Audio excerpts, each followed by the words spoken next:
It was April 1st, 2001.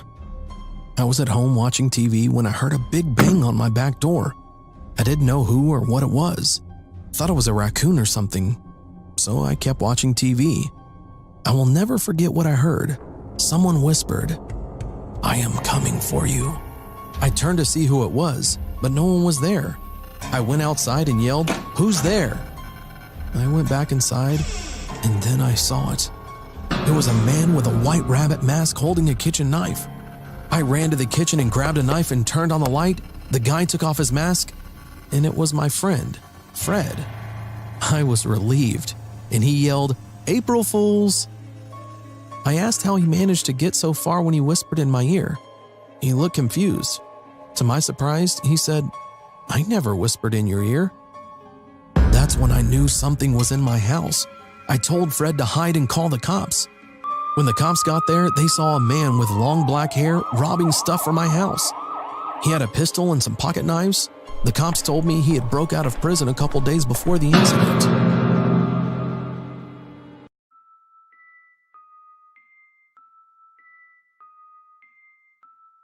Back then, my brother and I used to play with a lot of guns, especially water guns. One night, we got our flashlights and pretended we were the police. It was around 10 p.m. We were in the backyard with my brother's friend playing when we saw a tall black guy. We were just staring at him. I don't know who he was or why he was there. Then he suddenly said, "Hey, can I play with you?"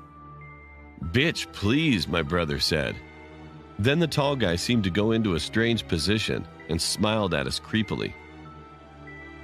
I was so scared, so I aimed my gun at the guy when my flashlight lit up the face of the man. I will never forget what I saw. There was a big X on the middle of his forehead, and the guy was eating a piece of glass, literally eating it and bleeding. We didn't know what to do while we ran back into the house. My brother's friend jumped outside the fence and he didn't come back. We were standing near the window and my brother told me to call Mom and Dad. When I called my mom, I heard a loud smash coming from the big window on the front door. My brother quickly grabbed my shirt and dragged me upstairs. At that moment, I couldn't talk to my mom because then I would make a sound. We stayed silent for about 20 seconds. Then we heard a footstep near my side. I was about to tilt my head to take a look when I suddenly heard a gun get reloaded. My brother quickly punched the guy. I ran so fast downstairs. We had to live. We were almost to the door when we heard a gunshot. We quickly ran to the nearest neighborhood and told someone what happened. We called Mom and Dad and also dialed 911.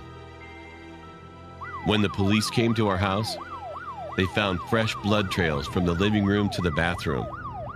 There, they found the guy bleeding to death, as if the guy wanted us to watch him commit suicide or possibly kill us. Well, I don't know, but that was some serious madhouse shit, and I would never, ever forget what happened. Black-eyed woman. I was 11 years old at the time. It was a horrible event. I lived in Texas, but my family decided to go to California during the summer of 2015. It wasn't going to be a long time, so my family of 6, including me, stayed at my aunt's house. One night, my parents went to a party, and both of my brothers and I didn't want to go, so we stayed behind. My aunt's daughter stayed with us too.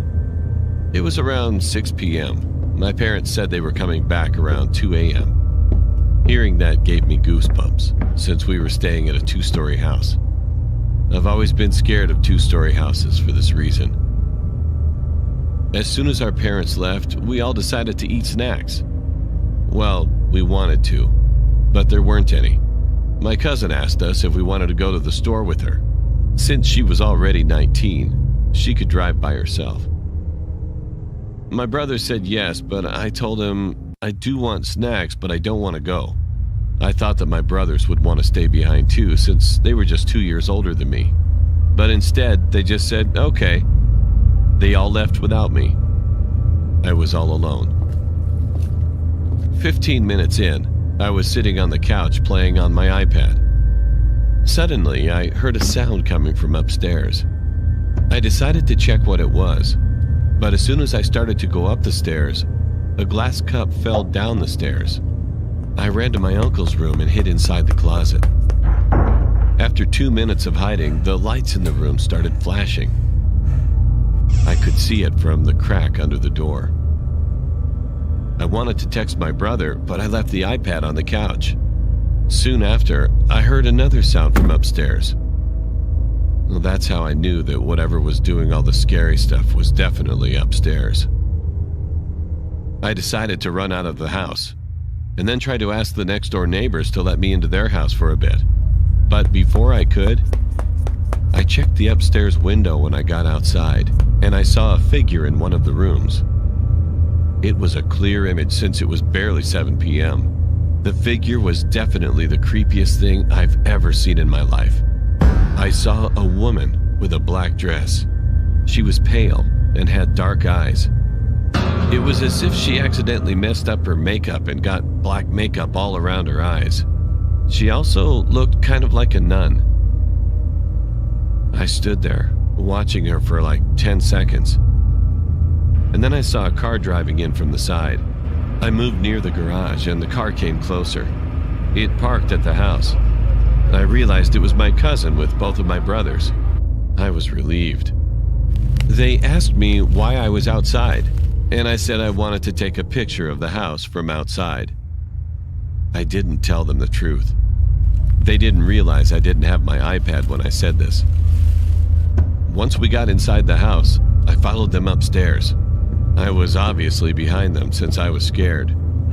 Nothing happened the rest of the day until that night. It was 10 p.m. It was raining. I just wanted to see the thunder, so I moved the curtains to look out the window. A bit of light came in because of the lightning. And that's when I saw it again. The figure was in the neighbor's parkway, just staring at the house. I will never forget that night, no matter how hard I try. Sometimes, while I'm having fun, I'll stop and remember, and the thought always ruins my day. The thought that the woman from that night might always be out there looking for me.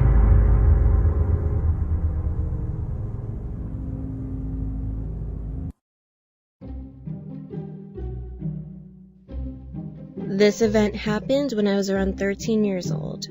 I was going on a family road trip with my parents and siblings.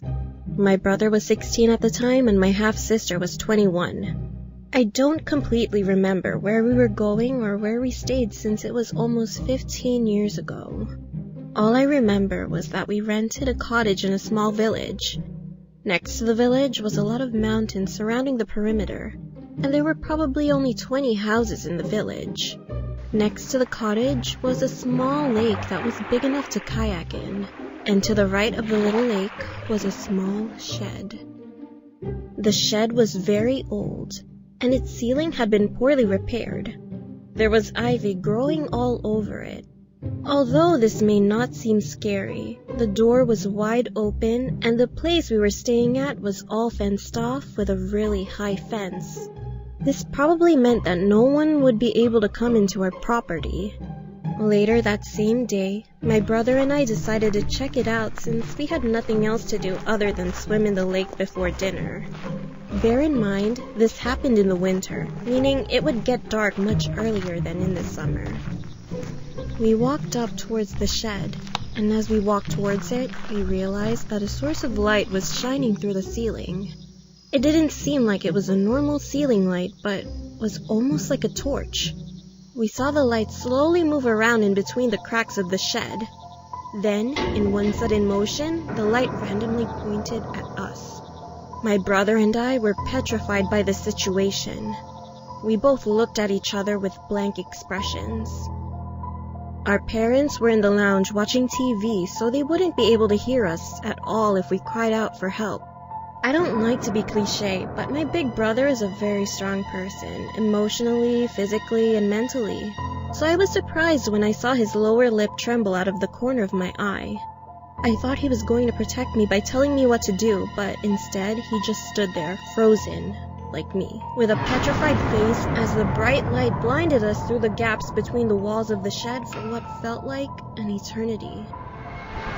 Suddenly, the light switched off. A small sense of relief hit me as the light turned off, but I was still scared for my life. Because the light was shining on our faces for so long, our eyes were not used to the dark. When we tried to escape by running in the opposite direction towards the cottage, we couldn't see where we were going. Then, as if the situation couldn't get any worse, we heard a loud shuffling sound coming from the shed. We could hear the sound starting to crescendo as we ran silently towards the cottage. The sound was getting louder and louder. Soon after, I could just make out a hollow voice coming from behind us. I hesitantly looked behind me. To my horror, I saw a middle-aged man standing next to the shed with a flashlight in his hand. His hands were covered in what looked like blood, and his hair was greasy as if he never showered once in his life. He had a long beard that looked tangled and disgusting. In a faint voice, he said, "Come here, child. I have many toys in here. Do you want to play some games with me?" He said this with a creepy smile and eyes wide open without blinking. He looked as if he was talking to me. I instantly screamed as loud as I could, and my brother grabbed my hand with dear life as we sprinted back into the cottage. We told our parents what happened, and I hugged my brother and sister with tearful eyes. They didn't believe us at first because they were so shocked by the situation and so confused. But when they saw the monstrous man's face pressed up against the window with a bloody butcher's knife in his hand, they screamed in horror and immediately called the police. The police were nearby since it was a small town, but as the sirens came, we saw the man run back to his shed, and unfortunately, they never caught him. They asked us what he looked like and what he said to us. The police told us that a girl that looked similar to me and was roughly the same age as me was murdered last month because of that man we saw from the shed. I can't imagine what would have happened if we stayed in a busy town that weekend, or if the police didn't make it in time. I am now scared to go near sheds after that incident, and I will never be the same. A situation like this has not happened since, but I really hope that man is either caught or is being chased by the police, because those few moments scarred me for life.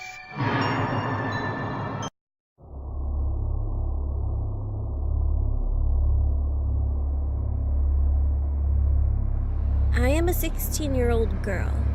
Years ago, in the summer, I left my place in the city to visit my aunt and uncle's house in the suburbs of New Jersey.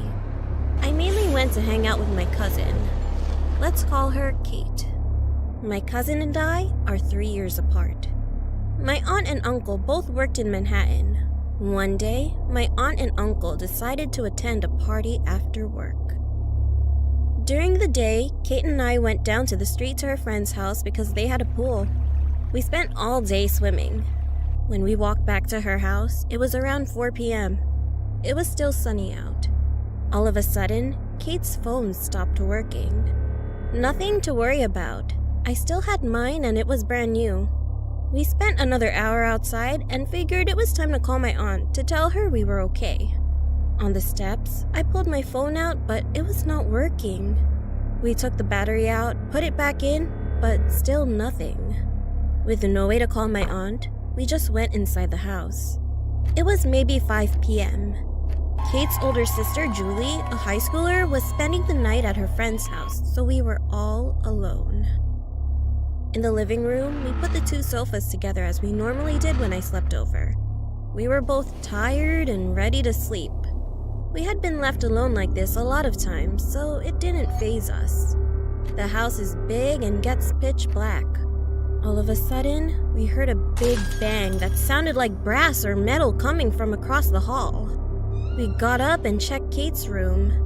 Nothing had fallen. We went back to the living room to sleep. Maybe 2 hours later, we heard another bang coming from the room. We checked again. Nothing had fallen. This time, we were a little unnerved. We went back but stayed up, then shortly heard a bang a third time coming from the same room. We were nervous. We went on opposite sides of the hallway and walked in the room this time like a little SWAT team. Everything was intact.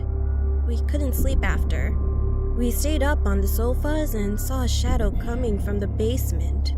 The basement had no door. It was just open. No one was home yet. We called out for Kate's parents, and if they were home, they would have said something.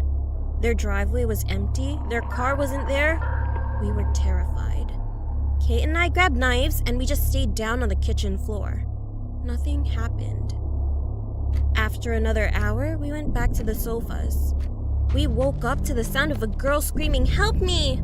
We sprang up and heard someone banging on the door, but we were too petrified because we saw another shadow next to the shadow from earlier. Terrified, we just made sure the door was locked and went back to the sofa. After 30 minutes, we were woken up again, but this time to a police car and ambulance lights coming through from the living room windows. We were exhausted and went back to sleep. Sometime during the early morning, Kate's parents came home. We were sleeping and heard a huge bang coming from Kate's room. This time, my uncle came up from the basement, which is where my aunt and uncle's room was. He was holding one of his metal bats. He was ready to protect us. With my uncle in front of us, we all went into the room. Nothing was on the ground and nothing had fallen. We knew we weren't crazy because even Kate's parents heard it. We never could explain what happened that night. The next morning, both Kate and my phone started working. After that day, I hated going to their house. I believe their house is haunted. Either that or someone was trying to come inside because they knew their car wasn't in the driveway and they thought they could break in.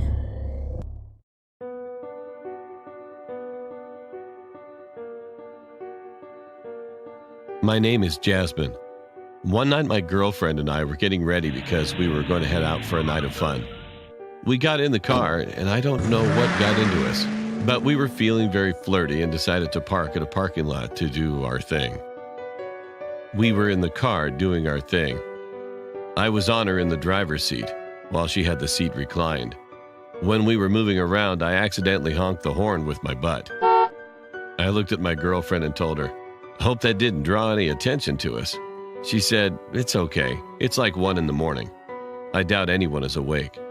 So we continued. I kid you not. 3 minutes later, I put my head up to fix my hair and looked to my right. What I saw made my stomach drop. There was a man on his knees, just watching us. I quickly jumped off my girlfriend into the passenger side, screamed and told her to drive off. As my girlfriend was trying to figure out how to put the seat up, the man got up and put his hands up. I got the most sickening feeling when I saw his hands were covered in blood. My girlfriend quickly locked the car door and got ready to drive off. Then the man told us, "Don't panic." I told my girlfriend to step on it, and when she did, I just remember looking back, seeing his face get all mad and quickly walk away from the area. As we were driving off, I was sitting there asking myself if he murdered someone. Could he be hurt? So my girlfriend decided to drive back to see what the fuck happened. I didn't want to, but I thought maybe he needed help. When my girlfriend and I went back, we saw 2 cop cars pass the area, coming from different directions. We were looking at each other, trying to figure out what was going on. When we drove back into the parking lot, he was gone. I don't know what he needed or why he had blood on his hands, but ever since that night, I always made sure my car door is locked. And now I carry a taser with me.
That Sunday, Steve was arrested, and when the police checked the CCTV, they clearly saw Steve going into the office and opening the master key cupboard room and taking a spare apartment 34 key and putting it in his cupboard.